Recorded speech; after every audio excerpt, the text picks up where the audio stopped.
যেহেতু আপনার সময় কম, আমরা দ্রুত একটা বিষয় থেকে আরেকটা বিষয়ে যেতে হচ্ছে। সম্প্রতি আপনি একটি ভাষণে বলেছেন, আমি এখানে ছোট্ট একটু অ্যাড করতে চাই। জি প্লিজ। এই যে মব, যেটাকে এখন মব বলা হচ্ছে, এর চাইতে কিন্তু আরো নিকৃষ্ট মব কিন্তু গত 15.5 বছর মানুষ প্রত্যক্ষ করেছে। ইভেন আপনাদের সাংবাদিকদের সাথে হয়েছে, আরো অনেকের সাথে, পলিটিশিয়ানদের সাথে। তো এগুলো কোনো ডাল ভাত, কোনো ব্যাপারই ছিল না। সিভিল সোসাইটির মানুষের সাথে, শিক্ষকদের সাথে। কিন্তু ওইগুলা দিয়ে আমরা এটাকে জাস্টিফাই করতে চাই। হয়েছে বলেই আমরা সবাই মিলেই কিন্তু এগুলি প্রতিরোধ করেছি, প্রতিবাদ করেছি। আসলে যে যার জায়গা থেকে প্রচন্ড ভাবে প্রতিবাদ করেছে।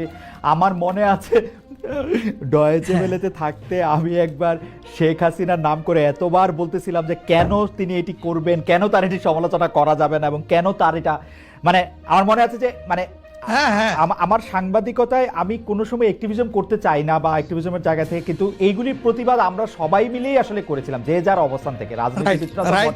এখনো আমাদেরকে করতে হবে, কিন্তু এখনো যদি আমরা সেই জায়গার মধ্যেই থাকি এবং কেউ কেউ আমরা এটা বলি যে তারা করেছে সেজন্য এটা ঠিক আছে, সেইটার ব্যাপারে আপনার কাছে বিচার দিতে চাই। প্রশ্নই ওঠে না, এটাকে সাপোর্ট করা যাবে না। আরেকজন অন্যায় করেছে তাই আমি আরেকটা অন্যায় করবো, এটা চলবে না। আর তাইলে আমরা ভালোর দিকে আগাবো কিভাবে? অ্যাবসলিউটলি আমরা তো আগাতে পারবো না। আপনি সম্প্রতি এক ভাষণে বলেছেন, আরেকটা প্রসঙ্গে যাই, যে সেই গণতন্ত্র হালাল যার মাধ্যমে আল্লাহর বিধান কায়েম করা যাবে, বুলেট নয় ব্যালটের মাধ্যমে যেতে হবে। এটা আপনি বলেছেন হাদিসের রেফারেন্স দিয়ে। আপনার এই বক্তব্যের প্রতিবাদ করেছেন মুফতি ডক্টর সাইয়েদ মোহাম্মদ এনায়েতুল্লাহ আব্বাসী সিদ্দিকী। রোববার ফেসবুক এক পোস্টে দাবি করেছেন যে তিনি হাদিসের সুস্পষ্ট অপব্যাখ্যা করেছেন। আপনি এক লাইনে আবার একটু ব্যাখ্যা দিবেন কিনা? না, আমি হাদিসের দেই নাই। আমি বলেছি যে ডেমোক্রেটিক যে প্রসেসটা, এটা রাসূল করিম সাল্লাল্লাহু আলাইহি সাল্লামের পরে যারা রাষ্ট্র পরিচালনা করেছেন, খোলাফায়ে রাশিদিন, তাদের সময় ছিল। এবং এটা বাস্তবতা, আমরা সবাই জানি। হযরতে ওমর খুতবা দিতে দাঁড়াইছেন, সাধারণ মুসল্লি বলছে আমি আপনার খুতবা শুনবো না। কেন শুনবেন না? ওই যে আমরা কুশাগার থেকে কাপড় পাইলাম, আমার কাপড়ে লম্বা জামা হইলো না, আপনারটাই লম্বা জামা হইলো কেমনে? এই তো সেম কাপড় দেখতেছি। তখন তিনি তার ছেলে আব্দুল্লাহ ইবনে উমরকে বলেছিলেন, বাবা তুমি এবার জবাব দাও। তিনি দাঁড়াইয়া বললেন যে দেখেন, বাবা তো রাষ্ট্রের দায়িত্বশীল, তার সাথে বিভিন্ন বিদেশি প্রতিনিধি দল আসে। রাষ্ট্রের সম্মানে আমি বাবাকে বলেছিলাম যে বাবা, আমাদের পোশাক 2 টুকরা করে কাটার দরকার নাই, আপনি অনুমতি দিলে আমি কুশাগারকে রিকোয়েস্ট করতে চাই যে আমাদের 2 পিস না কেটে দিয়ে দেওয়ার জন্য, সেটা দিয়ে আপনি জামা বানান। তো আমার বাবা এবং আমার 2 পিস মিলে উনার 1 পিস হয়েছে, এবং তাই উনার জামা লম্বা। তো লোকটা বসে আল্লাহ শুকরিয়া আদায় করে বললেন যে খলিফাতুল মুসলিমিন, এবার আপনি আপনার খুতবা দেন, আমি শুনবো, মন ভরে শুনবো। তো এই দেখেন, এটাই তো বিউটি অফ ডেমোক্রেসি। ওই যে আপনি ফ্রিডম অফ এক্সপ্রেশন বললেন, এর চাইতে ভালো ফ্রিডম অফ এক্সপ্রেশন কোথায় পাবেন আপনি? আমি বলেছি যে না, গণতন্ত্র হচ্ছে এটা কোনো ইজম না, এটা আপনি নিজেও জানেন। গণতন্ত্র কোনো মতবাদ না, it's a way to establish your ism. আপনি যেটা চয়েস করেন, এটা ক্যাপিটালিজম হইতে পারে, সোশ্যালিজম হইতে পারে, কমিউনিজম হইতে পারে, এরকম যেটাই হোক সেটা আপনি করবেন। কিন্তু এটা একটা ওয়ে, এই বাহনের উপরে আপনি চড়ে যাবেন। সেটা যদি আল্লাহর দিন কায়েমের উদ্দেশ্যে হয়, তাহলে অবশ্যই এটা মুসলমানদের জন্য হারাম হওয়ার কথা না। এখন আমার কথার সাথে তো ডিফার করতেই পারেন, উনি একজন লার্নেড মানুষ, আমি তাকে রেসপেক্ট করি, এবং কারো ডিফারেন্সটাকেও আমি রেসপেক্ট করি। কারণ এটা না হলে তো আপনার ফ্রিডম অফ এক্সপ্রেশন থাকবে না, এবং মাল্টিকালচারাল সোসাইটিও বিল্ড আপ করা সম্ভব হবে না। আচ্ছা, অ্যাবসলিউটলি ফাইন। আচ্ছা, আপনি শুক্রবার একটা দলীয় কর্মসূচিতে বলছেন যে দিন কায়েমের চেষ্টা বা প্রচেষ্টা ঐচ্ছিক নয়, মুমিনের উপর ফরজ। আরবার আপনাদের দীর্ঘদিনের একটা স্লোগান হচ্ছে এরকম, আল্লাহর আইন চাই। এখন একটি নতুন প্রচারণা, মানে অনেক দলকেই ক্ষমতায় দেখা যায়, মানে জামাত ইসলাম একটা নতুন প্রচারণা এরকম যে অনেক দলকেই ক্ষমতায় দেখা হয়েছে, জামাতকে একটিবার সুযোগ দেওয়া হোক, আপনারা যদি নির্বাচনে জিতে ক্ষমতায় যেতে পারেন তাহলে কি বর্তমান ব্যবস্থা পাল্টে কোরআন সুন্নাহ ভিত্তিক শাসন বা শরিয়া আইন, শরিয়া ব্যবস্থা চালু করবেন? আসলে দেখেন, কোরআন সুন্নাহ ভিত্তিক মানে অনুশাসন যেটা, এটার ব্যাপারে সমাজের পারসেপশনের ভিন্নতা আছে। আমাদের বাংলাদেশের যে সংবিধান আছে, এই সংবিধানের অনেকগুলা আর্টিকেল, অনেকগুলা ধারা উপধারা কোরআনের সেন্সের সাথে পুরোপুরি মিলে যায়, এটার সাথে কোনো ডিফারেন্স নাই। আবার কিছু কিছু ধারা আছে সেখানে কনফ্লিক্ট, কন্ট্রাডিকশন আছে। তো ওরকম পরিবেশ পরিস্থিতি যখন আসবে, জনগণের প্রত্যাশার আলোকে এটা মানে সবার সাথে ইন্টারেক্টিভ হয়, সবাইকে সাথে নিয়েই ইনশাআল্লাহ ভালো জিনিসগুলোকে আমরা ইনপুট দেবো আল্লাহ থেকে। তবে এটাও মনে রাখার বিষয় যে কোরআনী শাসন হঠাৎ করে আল্লাহ তাআলা এস্টাবলিশের হুকুম দেন নাই। It was a gradual process. For example মাদক কিন্তু দুনিয়ার কেউ কিন্তু এটাকে অ্যাপ্রুভাল দেয় না, বাট এটার প্র্যাকটিস সব জায়গায় আছে, এটা বাস্তবতা। তো সেই মদ যখন হারাম ঘোষণা করা হয়, নিষিদ্ধ করা হয়, তখন কিন্তু 3 পর্যায়ে গিয়ে চূড়ান্তভাবে এটা নিষিদ্ধ করা হয়েছিল। তো এটা গ্রাজুয়াল একটা প্রসেস। আপনি একটা ক্রাইম থেকে, দীর্ঘদিনের প্র্যাকটিস থেকে মানুষকে সরাবেন, আল্লাহ তাআলার সেই বিধানকে অনুসরণ করেই আমরা আগাবো ইনশাআল্লাহ। 5 আগস্টের পর থেকে বিএনপির পক্ষ থেকে যেহেতু জাতীয় নির্বাচনের দাবি জানানো হয়েছিল, এটা নিয়ে অনেক তাদেরকে রঙ্গব্যঙ্গ করা হয়েছে। জামায়াতে ইসলামী মাঝামাঝি থেকে ফেব্রুয়ারি ইলেকশনের কথাও বলেছে, রোজার পরেও ইলেকশনের কথা বলেছে, রোজার আগেও ইলেকশনের কথা বলেছে, কিন্তু আমরা দেখতে পাচ্ছি জামায়াতে ইসলামী 300 আসনে প্রার্থী ঘোষণা করে ফেলেছে। আপনারা যদি পরে কোনো রাজনৈতিক জোট করেন বা পরে যদি কোনো ধরনের রাজনৈতিক সমঝোতার মাধ্যমে জাতীয় সরকারের একটা আবহ তৈরি হয়, তাহলে কি হবে? আপনারা এখনই জোট ঘোষণা করে ফেলেছেন, সেটা কেমন হলো? আলহামদুলিল্লাহ, এটা আমাদের সাথে যাদের ইন্টারেকশন আছে তারা সবাই জানেন। আমরা বলেছি যে এটা আমাদের অফিসিয়াল ঘোষণা না, এটা হলো প্রাথমিক সিলেকশন, এবং সমস্ত আমাদের নমিনি যারা হবেন তাদেরকে সেম মেসেজ দেওয়া হয়েছে যে জাতীয় বৃহত্তর স্বার্থে যে কোনো সময় যে কোনো পরিবর্তন যে কোনো আসনে আসতে পারে। আমাদের সংগঠন এটার জন্য পূর্ণ প্রস্তুত। প্রয়োজনে আমার থেকেই পরীক্ষা শুরু হবে, কোনো অসুবিধা নেই। আপনার কাছে ছোট একটি পরীক্ষা, সেটি আপনার পরীক্ষা না, আপনার কাছে একটি ছোট পরীক্ষা। আপনি কুষ্টিয়া 3 সদর আসনে জামাত ইসলামের এমপি প্রার্থী হিসেবে ঘোষণা করা হয়েছে জনপ্রিয় ইসলামী বক্তা জনাব আমির হামজাকে, কিন্তু এদিকে আবার জামাতি ইসলামীর শুরা সদস্য জনাব ফরাদ হোসেন রয়েছেন, তার নামও জোরে সোরে শোনা যাচ্ছে। অনেকেই বলছেন যে তৃণমূল জামায়াত আসলে পছন্দ করে নাই হঠাৎ করে এরকম একজনকে মনোনয়ন দেওয়া। এই বিষয়টাকে আসলে আপনি কিভাবে দেখেন? শুধু জনপ্রিয়তা না, নট দ্যাট। আমরা যখন কোনো জায়গায় নমিনি সিলেকশন করি তখন 2টা জিনিস আমরা বিবেচনায় নেই। একটা হলো যে এই নমিনির ব্যাপারে স্থানীয় সংগঠনের যারা নেতাকর্মী আছেন তাদের দৃষ্টিভঙ্গি কি, 2 নম্বর হচ্ছে জনগণের দৃষ্টিভঙ্গি কি। এই 2টা বিষয়কে আমরা বিবেচনায় নিয়েই প্রার্থী সিলেকশন করি। এবং এটা যেগুলো শুনতেছেন, অনেক সময় আমাদেরকে অতি ভালোবাসেন যারা, ওই যে আপনি একবার আমাকে জিজ্ঞেস করলেন যে আপনাদের ব্যাপারে এত বিরোধিতা করে কেন, আমি বলছিলাম যে তারা অত ভালোবাসে তো অনেক বেশি, এই জন্য আমাদেরকে নিয়ে কসলাইতে হবে। জনাব আমির হামজার বিরুদ্ধে যে দুটি বক্তব্য বেশি সামনে আসছে, তিনি একবার বলেছিলেন যে তার 14 গোষ্ঠী সবাই আওয়ামী লীগ করেন। 2 নম্বর হচ্ছে যে এই জুন মাসেও জনাব আমির হামজা নিজ এলাকায় মোটরসাইকেল শোডাউন করেছেন, যেই শোডাউনের রাজনীতি অ্যাপারেন্টলি আপনারা উৎসাহ দেন না, কিন্তু তাকে এটি করতে দেখা যাচ্ছে। হ্যাঁ, আমরা তার দৃষ্টি আকর্ষণ করেছি।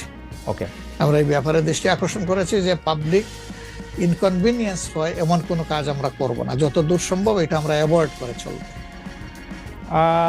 এটা আচ্ছা, আমরা আরেকটা প্রসঙ্গে আসি যে লন্ডনে ডক্টর মোহাম্মদ ইউনূস এবং জনাব তারেক রহমানের বৈঠকের পর যৌথ বিবৃতির প্রসঙ্গে জামায়াতে ইসলামী একটা শক্ত অবস্থান নিয়েছে। তারা বলেছে যে বৈঠককে তারা স্বাগত জানিয়েছেন, কিন্তু যৌথ বিবৃতিটা তারা পছন্দ করেন নাই। এই কারণে জাতীয় ঐক্যমত্য কমিশনে তাদের অংশগ্রহণও তারা একদিনের জন্য বয়কট করেছেন, মানে আপনারা বয়কট করেছেন। পরে আবার ডক্টর মোহাম্মদ ইউনূস আপনাকে ফোন করেন এবং সেই টেলিফোনের পরে আপনি ডক্টর মোহাম্মদ ইউনূস টেলিফোনে কি বলেছিলেন আপনাকে, সেটাকে আমাদের একটু বলা যাবে? না, উনি আসলে সেখানকার পরিবেশটাই তুলে ধরেছেন সামগ্রিকভাবে যে কেন উনি এটা করতে গেলেন। আমাদের কনসার্নের জায়গা ছিল যে তিনি নির্বাচনের একটা টাইমলাইন, ডেট না, একটা টাইমলাইন ঘোষণা করেছিলেন যে এইটা ফার্স্ট হাফ অফ এপ্রিল কোনো একটা সময়ে নির্বাচন অনুষ্ঠিত হবে এবং নির্বাচন কমিশন সেই ব্যাপারে তারিখ নির্ধারণ করে তারা শিডিউল দেবে। এটা কিন্তু সবগুলা দলের সাথে সিরিজ অফ টকের পরে উনি সরাসরি আলোচনার পরে এটা করেছিলেন। এরপরে তিনি লন্ডনে গিয়েছেন। তারেক রহমান সাহেব যেহেতু দেশে নেই এবং তিনি কার্যত বিএনপির এখন হইলেন নির্বাহী প্রধান, ভারপ্রাপ্ত চেয়ারম্যান, তো তার সাথে একটা বৈঠক হওয়াই উচিত, হইতেই পারে, এটা তো ভালো, এটা খারাপ কি? রাজনীতিতে ডায়ালগই তো উত্তম সমাধান। এবং বিএনপির কিছু কনসার্ন ছিল, তার সাথে আলোচনার মাধ্যমে সেটা যদি দূর হয় এটা তো ভালো, জাতীয় জীবনের জন্য ভালো, জাতীয় রাজনীতির জন্য ভালো। কিন্তু যেটা সকল দলের সাথে আলোচনা করে তিনি একটা টাইম লাইন দিলেন, শুধুমাত্র একটা দলের সাথে আলোচনা করে সেটা থেকে এইভাবে তার প্রকাশ্যে ঘোষণা দেওয়া, যদিও তিনি ডেফিনেটলি বলেন নাই যে রমজানের আগেই হবে, তিনি বলেছেন যদি এই জিনিস ফুলফিল করা যায় তাইলে সেটা আগেও চিন্তা করা যেতে পারে, কিন্তু সেটা ভালো হতো। আমাদের বক্তব্য হচ্ছে ভালো হতো দেশে এসে তিনিও তাকে বলতেন যে আমি সম্মানের সাথে আপনার কথা শুনলাম, আমি মনে করি আপনার কথাগুলো লজিক্যাল, আমি দেশে গিয়ে আবার দলগুলোর সাথে একটু আলাপ করবো, করে এটাকে কিভাবে শেপ দেওয়া যায় আমি চিন্তা করবো, আপনি আমার উপর আস্থা রাখতে পারেন। That was good. কিন্তু এটা না করে সেখানে এটা ঘোষণা দেওয়াটাকে আমরা সঠিক মনে করি নাই। আমরা মনে করি যে ক্ষমতার ভারসাম্য একদিকে হেলে গিয়েছে এবং জাতি একটা রং মেসেজ পেয়েছে। এই জন্য আমরা আমাদের এই পর্যায়ে এটা আমার একটা প্রশ্ন, আপনার কাছে কি মনে হয় পরবর্তী জাতীয় সংসদ নির্বাচন আসলে কোন দিন কোন মাসে হবে? আমি ঠিক এটা জানি না, তবে আমি মনে করি যে এটা এপ্রিল পাড়ি দেবে না কোনো অবস্থায়। আর ফেব্রুয়ারিতে হলে আমি বলেছি সবার আগে, আপনি বলেছেন যে হ্যাঁ, যে ফেব্রুয়ারিতে হলে এটা বেস্ট, কারণ এই সিজনটা আমাদের জন্য কমফোর্টেবল সিজন ইলেকশনের জন্য। আপনার কাছে কি মনে হয় আপনার মনে কি এরকম একটা সম্ভাবনা আপনি দেখতে পান যে এটা রমজানের পরেও আসলে যেতে পারে? সেই ক্ষেত্রে রমজানের সময় আপনাদের ক্যাম্পেইন করতে হবে।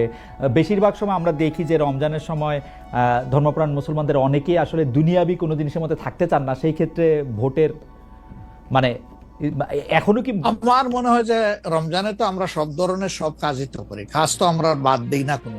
রাইট, অফিস আদালত ব্যবসা বাণিজ্য সবই তো করি, ক্ষেত খামার যার যেটা আছে।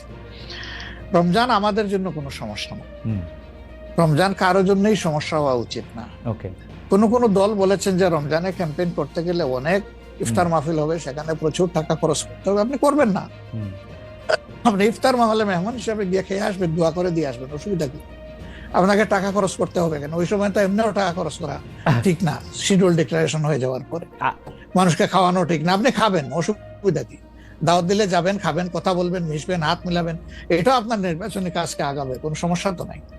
আপনি কোনটা প্রেফার করবেন, মানে ইলেকশনের ডেট ফেব্রুয়ারি অর এপ্রিল? আমরা তো প্রেফার করে বলেছি বেস্ট হইলো ফেব্রুয়ারি, কিন্তু এপ্রিলে হইলে কোনো অসুবিধা নাই। আমরা মনে করি এপ্রিলে হইলে অসুবিধা নাই, তবে এটা ক্রস করা উচিত নয়। এপ্রিল ক্রস করা উচিত না, কোন অবস্থায় উচিত হবে না। আপনি কি মনে করেন এখন যদি নির্বাচন কমিশন বলে যে তারা ডিসেম্বরে নির্বাচন দিতে চান, তাইলে কি আপনারা আপত্তি জানাবেন না আপনাদের এটা? হ্যাঁ, না, আমরা ওই যে 2-3টা জিনিস বলেছি, যে বেসিক রিফর্ম, তারপরে হচ্ছে আপনার দৃশ্যমান বিচার, প্রবাসীদের ভোট ইনকর্পোরেট করা, এই 3টা জিনিস যদি আমরা মিনিমাম পাই তাহলে ডিসেম্বর কেন, সামনের মাসে হইলে আমাদের কোনো আপত্তি নেই। ডিসেম্বর আমাদের দর্শক, আর আমরা দেখেন মূল থেকে কখনো বলি নাই যে এই মাসে হতেই হবে, এই শব্দ কিন্তু কখনো আমরা উচ্চারণ করিনি। আমরা এই ব্যাপারে ফ্লেক্সিবল। আমরা প্রধান উপদেষ্টার কমিটমেন্টের উপরে রেসপেক্ট শো করতে চাই। উনি বলেছিলেন ডিসেম্বর এই বছর অথবা আগামী বছরের জুনের মাঝখানে যে কোনো সময় তিনি নির্বাচন দিবেন। তা আমরা দেখতে চাই যে তিনি তার কথার উপরে আছেন। তবে এটাও ঠিক যে মে জুন এইগুলা কিন্তু ইলেকশনের জন্য কোনো ফেভারেবল টাইম না। ইভেন এপ্রিলটাও একটু কষ্ট হবে, এই ব্যাপারে বলার অপেক্ষা রাখে না। ফেব্রুয়ারির চাইতে এপ্রিলে কিন্তু একটু কষ্ট বেশি হবে। আপনাকে যেহেতু মানে একটু তাড়াতাড়ি, সেজন্য আমাদের শেষ প্রসঙ্গ সেটা হচ্ছে বিএনপির সাথে জামায়াতে ইসলামের সম্পর্ক। আমরা দেখেছি যে আপনি এবং আপনাদের দলের নায়েবে আমির, তারা দুজনেই বিএনপির চেয়ারপারসন এবং ভারপ্রাপ্ত চেয়ারপারসন যারা লন্ডনে ছিলেন তাদের সাথে দেখা করেছেন। দেখা করার পরে আমরা রাজনীতিতে একটা ইতিবাচক সুবাতাস দেখেছিলাম। আপনি এসে ফেব্রুয়ারিতে ইলেকশনের কথা বলেছিলেন। এখন আবার ব্যাপারটা আসলে কোন জায়গায়, মানে জামায়াতে ইসলামী বিএনপি কি পরস্পর মুখোমুখি অবস্থা আছে? তাদের মধ্যে কি আবার একটা সদ্ভাব, মানে আসলে অবস্থাটা কি এখন? না, আসলে সমস্যাটা আমাদের না, সমস্যা আপনাদের। আচ্ছা, মিডিয়ায় যারা আছেন তাদের। আচ্ছা, আমরা তো মুখামুখি না, আমরা তো পাশাপাশি আছি। তো ওকে, আমরা এই যে ঐকমত্য কমিশন বলেন বা অন্যান্য মিটিং গুলা বলেন বা আমাদের নিজেদের মধ্যে কথাবার্তা বলেন, আমরা তো কোনটা বন্ধ রাখি নাই, আমরা সবটাই আছি। কিন্তু কতিপয় মিডিয়া, সবাই না, এই কুচে টেনে সুতা বাইর করে কোথায় একটু বিএনপির মুখামুখি জামাত হবে, জামাতের মুখামুখি বিএনপি হবে, এটার মধ্যে জাতির কি কল্যাণ আছে আমরা বুঝতে পারি না। আমাদের তো ওরকম কোনো রেশারেশির সম্পর্ক নাই। আমি হচ্ছে যে দুটা, খালি আপনি মিডিয়ার কথা বলছেন, ভালো করছেন। এখন আমরা তো আসলে মানে মিডিয়া থেকে অনেক সময় তথ্য নেই। বিএনপির নেতার প্রসঙ্গে একটি সংবাদ শিরোনাম আমি পড়েছি, ভোট হলে তো তাদের গুরুত্ব থাকবে না, জামায়াতকে ফখরুলের খোঁচা, স্বাধীনতার অবিশ্বাসীদের সমর্থন করা যাবে না, মির্জা ফখরুল। আবার আরেকটা রিপোর্ট, আবার আরেকটা পত্রিকার রিপোর্ট, জামায়াতকে স্বাধীনতা বিরোধী বলা হলে অনেকের বাবাও রাজাকার ছিলেন, জামায়াতের সাধারণ সম্পাদক বলছেন। তো আপনি আসলে শুধু মিডিয়াকে না বলে আমরা তো একটা নেতাদের মধ্যে আপনারে তত একটা দেখি না, মানে আপনারা আমি মনেই করতে পারতেছি না, আমি প্রাণপণে মনে করতে চেষ্টা করতেছিলাম, কিন্তু নেতা কর্মীদের মধ্যে তো ব্যাপারটা আসলে আমরা দেখি। না না, আছে, এটা আমি অস্বীকার করব না। জি, এটা যে কিছু নাই আমি সেটা বলছি না, তবে একটা কথা দেখেন যে আসলে গর্ব অহংকার বড় খারাপ জিনিস। ওকে, অহংকার আল্লাহ তাআলার চাদর, এটা নিয়ে কেউ টানাটানি করুক, এটা মহান আল্লাহ পছন্দ করেন না। তো গর্ব অহংকার করতে করতেই একদল কোথায় গেছে চিন্তা করেন। তারা তো সবসময় মানুষকে কুচিয়ে কুচিয়ে কথা বলতেন, রাইট, কোথায় তোমাদের ঈদের পরের আন্দোলন, কোথায় গিয়ে আশ্রয় নিবা, এই ধরনের অনেক কথাবার্তা ছিল না? অবশ্যই অবশ্যই ছিল। তা আমি এটা যদি আমিও বলি, এটা গ্রহণযোগ্য হওয়া উচিত নয়, এবং এটা অন্য কেউ যদি বলে সেটাও গ্রহণযোগ্য হওয়া উচিত নয়। কাউকে নিয়ে উপহাস করতে নাই। আপনাকে নিশ্চিত থাকতে হবে আপনি যাকে নিয়ে উপহাস করছেন আল্লাহ একদিন তার কাছেই আপনাকে নিয়ে দাঁড় করাবেন, এবং তখন আপনি লজ্জিত হবেন। তো আমাদের কারোই এমন কথা বলা উচিত না যে এই কথাটা বলে এরপরে আপনার মুখের দিকে তাকাই আমি হাসতে পারবো না, এমন কোনো কথা বলা উচিত। 10:42 বাজে, আমি কি একটা ছোট্ট প্রশ্ন আর করবো 2-1 মিনিটের মধ্যে, এটা উত্তর দিতে পারবো? প্লিজ প্লিজ প্লিজ, সেটা হচ্ছে যে বলেন। এটা আমাদের ইলেকশনের আগে তো অনেক ধরনের কথাই আসে, কেউ কেউ একটা জরিপ করে, কেউ কেউ নিজস্ব। আপনারা কি নিজস্ব কোনো জরিপ করেছেন আপনাদের আসন বা আপনাদের পপুলার ভোট বা পপুলারিটির ব্যাপারে? কেউ কেউ বলছেন এবার আপনারা 91-এর বিএনপি যেমন আওয়ামী লীগকে কাঁদিয়ে ক্ষমতা পেয়ে গেছিল, এইবারও আপনাদের এরকম একটা হইতে পারে, এটা কি আপনার মনে হয় যে মানে? মহান আল্লাহ সবচেয়ে ভালো জানেন, তবে আমরা জরিপ করেছি এবং আরো করব। আচ্ছা, আমরা যখন জরিপ করি তখন নির্বাচনী কোনো আবহ সৃষ্টি হয় নাই, সেটা ছিল নভেম্বর ডিসেম্বরে। আর আমরা এখন নির্বাচনী আবহ কিছুটা এসেছে, সকল অ্যাক্টর এখন ময়দানে কম বেশি ভিজিবল হবেন, তারপরে ইনশাল্লাহ আমরা জরিপ করব। তখন বোঝা যাবে যে আগের মূল্যায়ন আর পরের মূল্যায়নের মাঝে তফাৎটা কতটুকু। আর যেটা বললেন যে কাউকে কাঁদ দিয়ে খাওয়ার ক্ষমতায় যাওয়া, আমরা ভাই আসলে ক্ষমতায় যাওয়ার বিষয়টা দেখি না। আমরা দেখি যে এটা একটা বিশাল দায়িত্বের বোঝা। আল্লাহ যদি কখনো সে কাজের জন্য আমাদেরকে কবুল করেন, তাহলে আমরা শাসক নয় ভাই, দোয়া করেন আমরা যেন মানুষের সেবক হতে পারি।